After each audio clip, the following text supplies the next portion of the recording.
ఆదివాసీ హననాన్ని ఆపండి, శాంతి చర్చలు జరపండి.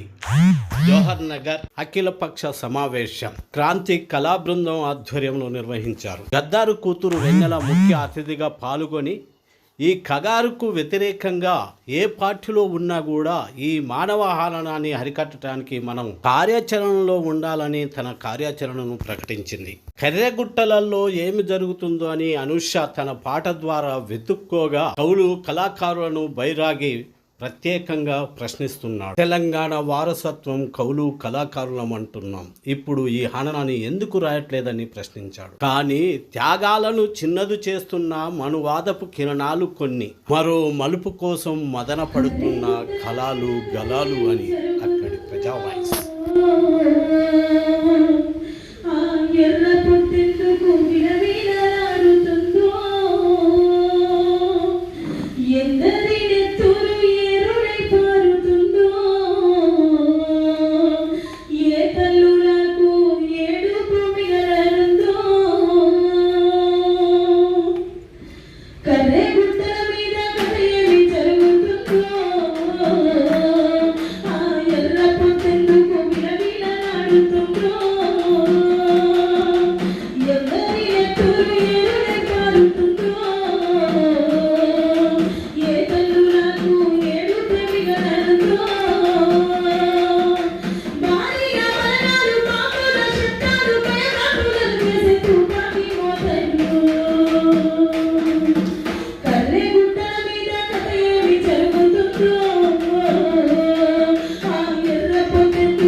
మిత్రులారా, చాలామంది మిత్రులు చెప్పారు ఆదివాసులకు సంబంధించినటువంటి అంశము, అక్కడ మావోయిస్ట్ పార్టీకి సంబంధించినటువంటి అంశము, అక్కడ ఖనిజాలకు సంబంధించినటువంటి అంశము, వీటన్నిటితో ఏకీభవిస్తున్నాయి. నేను ఒక అంశాన్ని దృష్టి తీసుకోవాలి.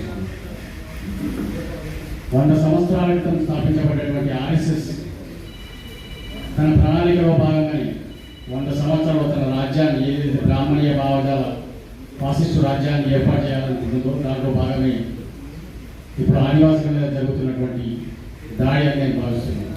అదే చెప్పాలనుకుంటున్నాను.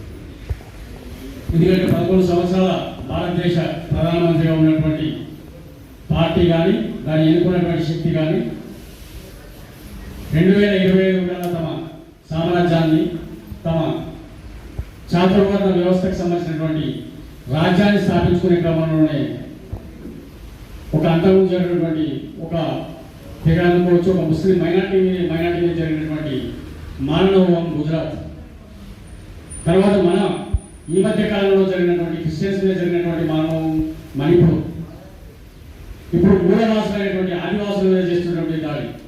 ఇది కూడా అందుకే మిత్రులు సభ పెడతారన్నప్పుడు ఆదివాసుల హననం అని చెప్పారు. ఎందుకంటే ఇక్కడ వాళ్లకు ఆ చాతుర్వర్ణంలో ఉండాల్సినటువంటి 3 వర్గాలు కావాల్సినటువంటి ఆ 3 వర్గాలకు అనుకూలమైనటువంటి పరిస్థితి తీసుకురావాలన్నటువంటి చేస్తున్నటువంటి ఈ కార్యక్రమం ఈ 11 సంవత్సరాలు చేస్తున్నటువంటి దాంట్లో భాగంగా ముస్లింల మీద దాడి చేసి వాళ్ళను చంపడం, అలాగే క్రిస్టియన్స్ మీద దాడి చేసి చంపడం, ఇప్పుడు ఆదివాసులను చంపడం.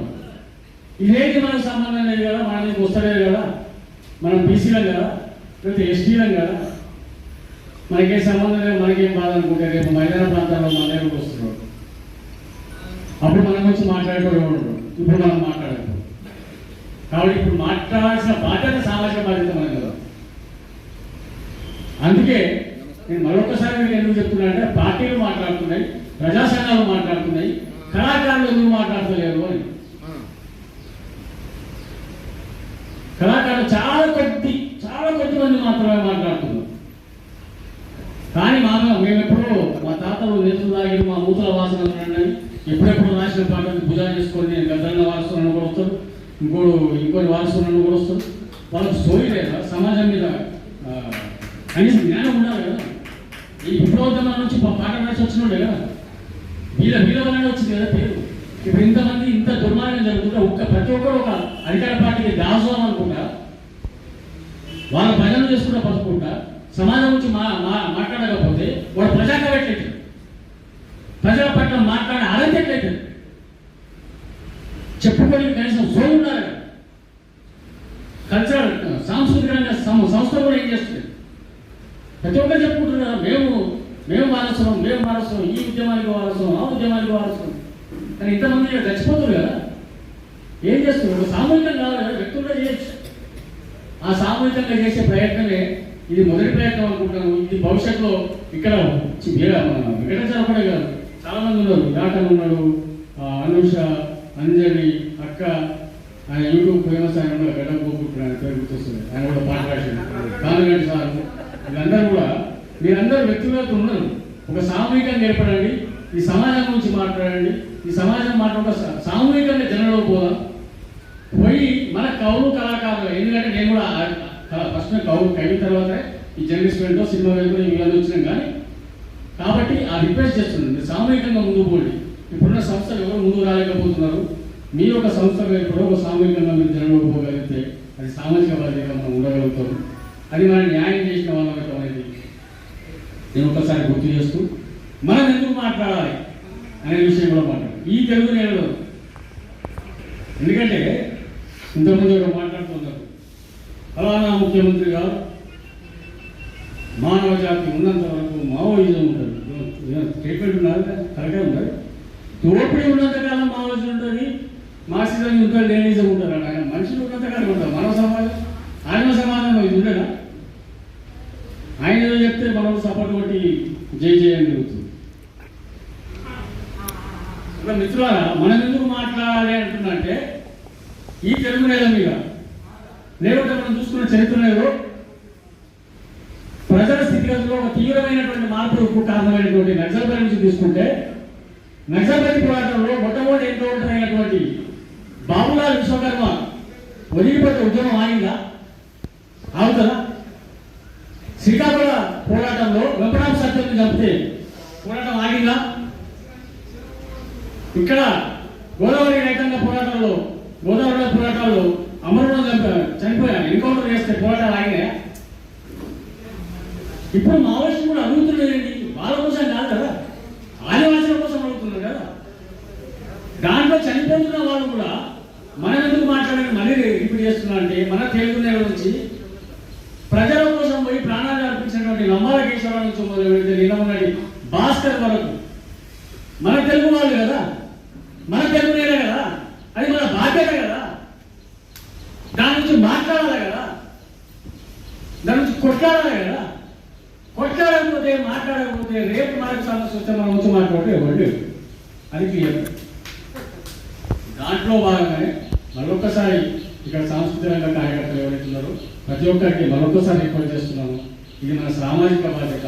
ఈ సామాజిక బాధ్యతలో పార్టీలు లేకపోతే ప్రజా సంఘాలు ఏదైతే వాళ్ళ శక్తి మేరకు వాళ్ళ స్థాయి మేరకు ఈ బ్రాహ్మణీయ ఫాసిస్టు రాజ్యంతో కొట్లాడుతున్నాయో హక్కుల గురించి మాట్లాడుతున్నారో వాళ్ళ తరఫున మనం ముందెత్తాల్సిన అవసరం ఉన్నది. ఖచ్చితంగా ఆ ప్రయాణంలో ఒక అడుగు ముందేసినటువంటి క్రాంతి కళా బృందానికి అలాగే సహకరించినటువంటి కళాకారులందరూ కూడా మరొకసారి ధన్యవాదాలు.